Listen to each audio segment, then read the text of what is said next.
What's going on, YouTube? What's up, Raider Nation? I'm Bubba the Raider, coming at you guys today. It's here. Football season has kind of started. We play the Detroit Lions tonight, 7:30 my time. I live in Oregon, so it's Pacific time. I'm really excited about this game. Really excited to look for a few things, and I'm making this video to kind of tell you guys what I'm going to be looking for specifically, besides watching like the whole chemistry, the play calling, the different schemes we're going to have. I want to see what Paul Gunther's defense is going to look like. I want to see what the offense is going to look like with John Gruden and all the new coaches we've added. But I made a list of 5 things in particular that I think I'm really going to keep an eye on tonight, and it's not, Derek Carr. Like, I know what Derek Carr is. I'm excited about him. He's elite. I say this as much as people will listen, because I genuinely believe he is a top-tier quarterback. I went off on someone the other day who was, look at his numbers last year. I'm like, Derek Carr is he's such a leader. He'll never make excuses, which I love. But I'll go ahead and make the excuses for him. The fact that the offensive scheme last year was it was awful, incredibly awful. Totally misused him. He played a lot of the year with broken bones in his back, and I'm pretty sure for the last 2 or 3 years, our receiver corps has led the league in drops. How much of that is Derek? And granted, has he been perfect? No. Could he get better? Of course. But is he? The hate that's been going on is pretty incredible. So I'm gonna tell you guys what I'm gonna be looking for tonight. Really excited to watch this. So the number one thing I'm gonna be looking at, and this isn't in order based off importance, it's just I made a list of 5 things.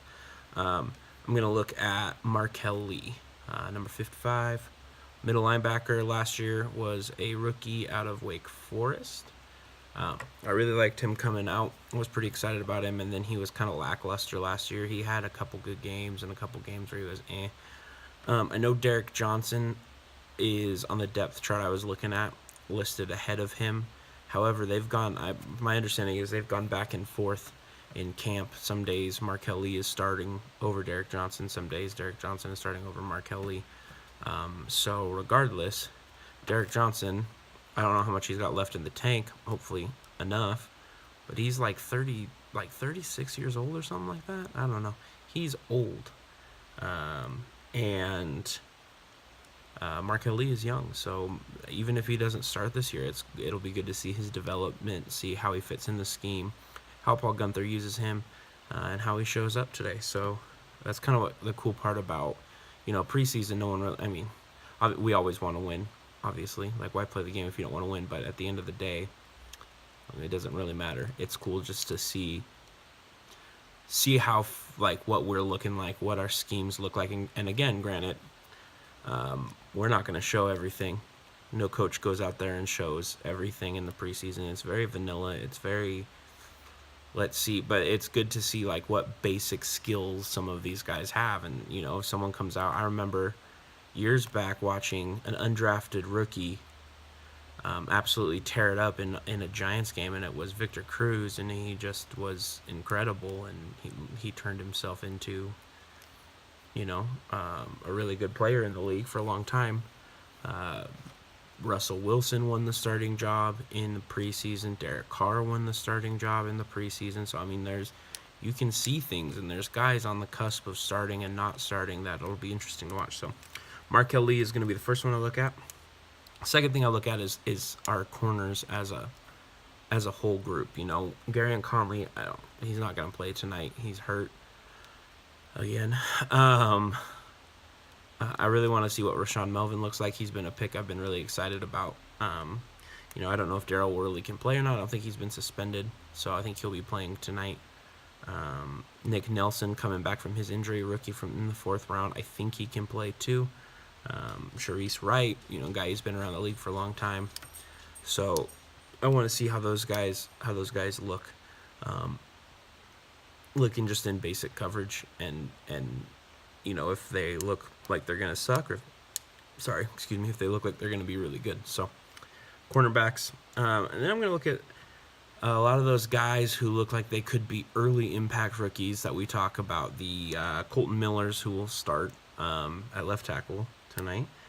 Maurice Hurst, Arden Key, PJ Hall, and I don't know if PJ Hall is playing. I know he's been battling an injury. Those guys who, all except for Colton Miller, are listed in second team or below in the depth chart I looked at. So it'll be interesting to see if Arden Key can edge out Tank Carradine, who's another guy I'm kind of excited about. If he can edge him out for the starting defensive end spot, while this guy is holding out, which is another thing entirely.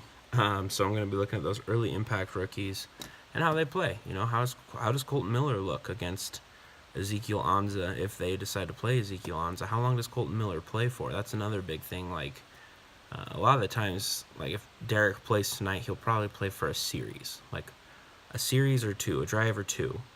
But I didn't watch the games, but like if you have a guy who's going to start for you but is younger, a lot of the times they'll play him longer. I know that I don't know exactly how long he played, but Patrick Mahomes played quite a bit yesterday, trying to get him experience, trying to get him that game experience before you have to lean on him. So I would bet that Colton Miller plays a lot longer tonight than Derek Carr does. That Colton Miller plays a lot longer tonight than Marshawn Lynch or Amari Cooper. Those guys do that. He gets reps in there with Connor Cook and maybe even EJ Manuel, just because we kind of need him to. We need him to see live game action, and a lot of it before we go into week 1 against the Rams, and he's potentially, having to help block. I know Ndamukong Suh plays inside. If they run stunts or those kind of things, help block the Rams' defensive front. So I want to see him. Fourth thing I'm looking at is the running back depth battle. We know Marshawn's going to be our feature back.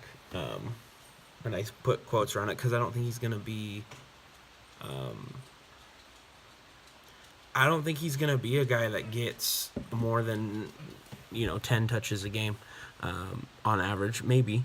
But I think we have enough running backs in there that we're going to keep fresh legs and we're going to have a healthy rotation. Because I also don't think Marshawn is a guy who maybe has it in him to be that, 20 whatever carry a game back. Marshawn's not an Ezekiel Elliott or a Saquon Barkley anymore. Like, he's going to be a guy that needs to be spelled quite a bit. That's why we brought in Doug Martin, And so when you look at it, shout out, by the way, to Chris Warren, our undrafted rookie, for absolutely trucking Jared Davis for the Lions in practice the other day at our joint practice. He was a guy I really wanted the Raiders to draft last year, so it was kind of cool to see him just absolutely annihilate him. But when you look at it, we've got, Marshawn, Doug Martin, you got DeAndre Washington, Jalen Richard, you got Chris Warren, who sounds like he looks pretty good. James Butler, I think, from Iowa, looks pretty good as well. We're not going to carry all those guys. So it'll be interesting to look and see who kind of steps up today. A lot of people feel, and I'm kind of on the same thought process, that I don't know if DeAndre Washington and Jalen Richard are both going to make this team. One of them probably will, but which one? I kind of feel like it should be Jalen Richard because he offers something a little bit different than what we already have. And I mean, so does DeAndre Washington, but I think we've got DeAndre Washington's more apt to run through somebody, and Jalen Richard is more apt to run past somebody.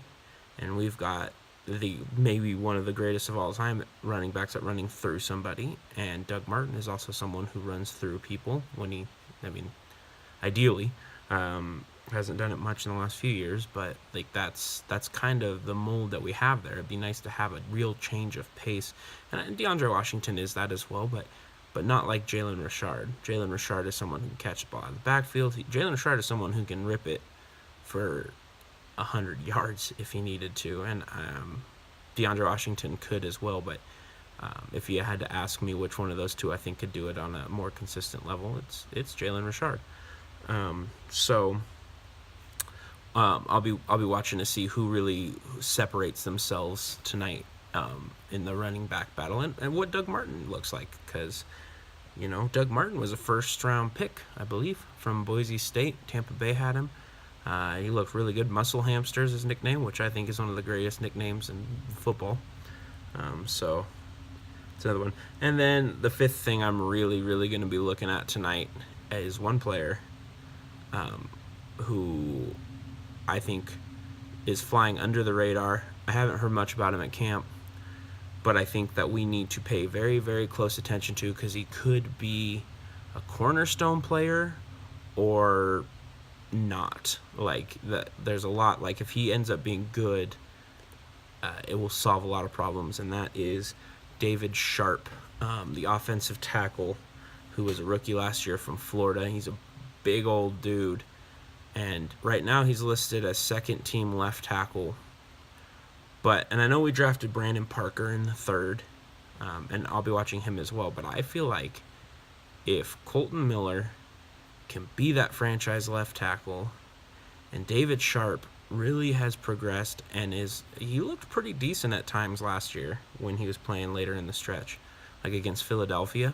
He had a couple really, really nice plays, and a couple of, it does all start tonight, can't wait.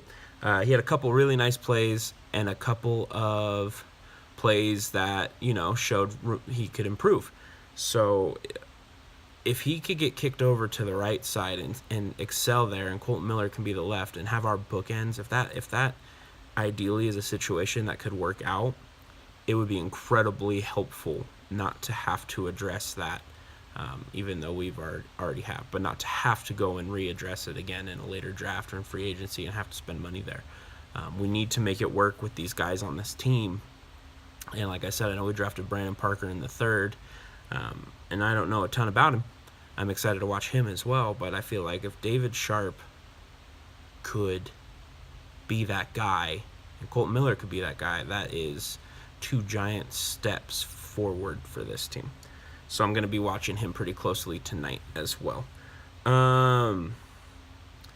Markel Lee, corners, early impact rookies, running back depth, and David Sharp. Those are the 5 things I'm really going to be looking at today.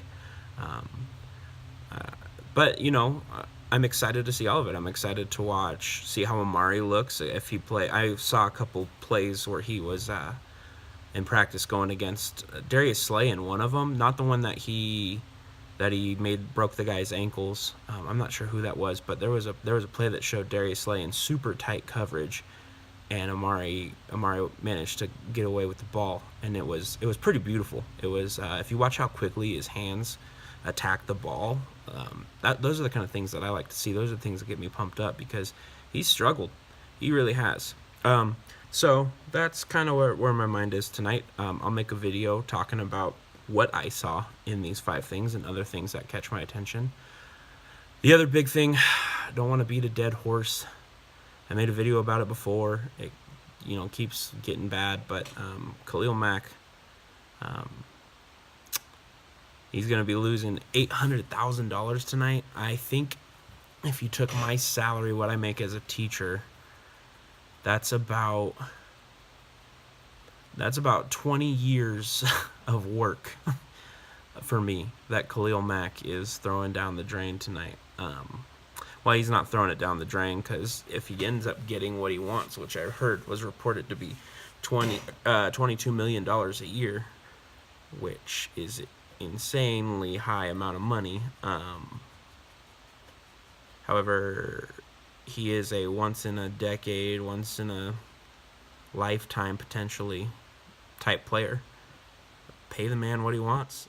Don't let him go somewhere else. Don't trade him. Because here's the deal. I don't know how much validity there is to the trade rumors, but the deal is that how many first-round picks have we had over the last decade? A lot. How many first-round picks have we had over the last 2 decades? A lot. And how many players have we taken in the first round that have had the impact or anything close to that Khalil Mack has had. Khalil Mack. Like, that's it. So why trade him for 3 shots at hopefully finding someone who can come close to having the same impact? Why not just pay him?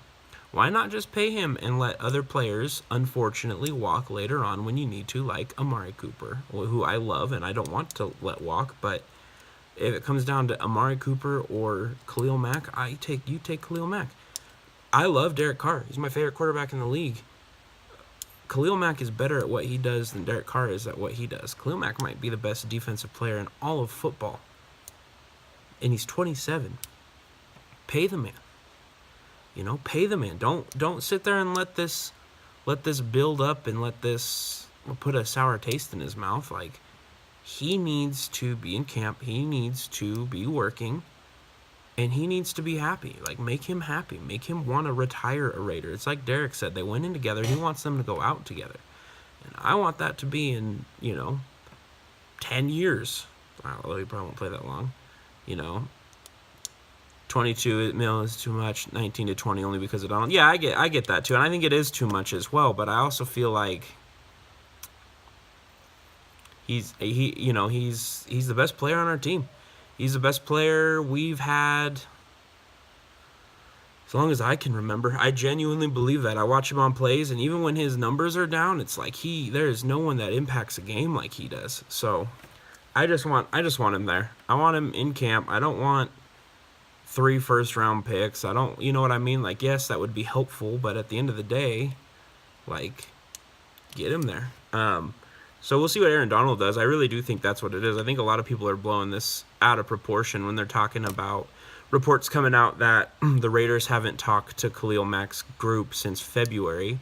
And then the report comes out that the Raiders the trade talks have gone south and the Raiders are trying to trade him. Well, how can the trade talks have gone south if they haven't talked since February? Like, I think that this is just, like I said in my last video, this is just the media trying to make a story. And granted, I think it is. We are more at ends with Khalil than Aaron Donald is with the Rams at the moment. But I really do think it all hinges on the Aaron Donald deal. And, what Aaron Donald makes, we'll see what Khalil does. But I just don't want him sitting at home and getting a sour taste in his mouth for the franchise or for Gruden or whatever else. I'll say right now, if we trade Khalil Mack, I'm not going to be thrilled, obviously, with Gruden. I'm not going to be thrilled, or with McKenzie, or whoever it is that's calling the shots. We all know it's Gruden, but I don't know how much of an impact, like, Gruden is having on this thing. Gruden's not in there in the contract negotiations, I don't think. Maybe he is. Who knows? But he's got a lot going on right now, and I don't know necessarily. And that's why they kept Reggie, so Reggie could take care of these things. So take care of it, Reggie. Like, find a way to get him here, to make him happy, and to win a freaking Super Bowl this year. So that's kind of where my mind is. I'm excited for tonight. I can't wait. I've been dying for football for so long. I was watching some of the highlights and a little bit yesterday. It was pretty interesting to see some of those rookie quarterbacks looking pretty good. And Saquon Barkley, man, he's just incredible. So I can't wait to see what our guys do. I can't wait to see what Arden Key looks like, all the talk about him in camp, how he's been shredding it up and doing awesome. So I can't wait to see all that tonight. So anyway, I'll make another video telling you guys, probably in the morning, telling you guys what I see out of these things and what I liked and what I didn't like. So leave a comment. Tell me what you're looking forward to. Tell me what you can't wait to see. Tell me your thoughts. You agree with me? Agree with me. If you disagree with me, disagree with me. I love that. I love conversations and having them with you guys. If you like this video, go ahead and like it. If you disliked it, go ahead and dislike it. Tell me why. If you haven't subscribed, go ahead and subscribe. And until next time, just win, baby.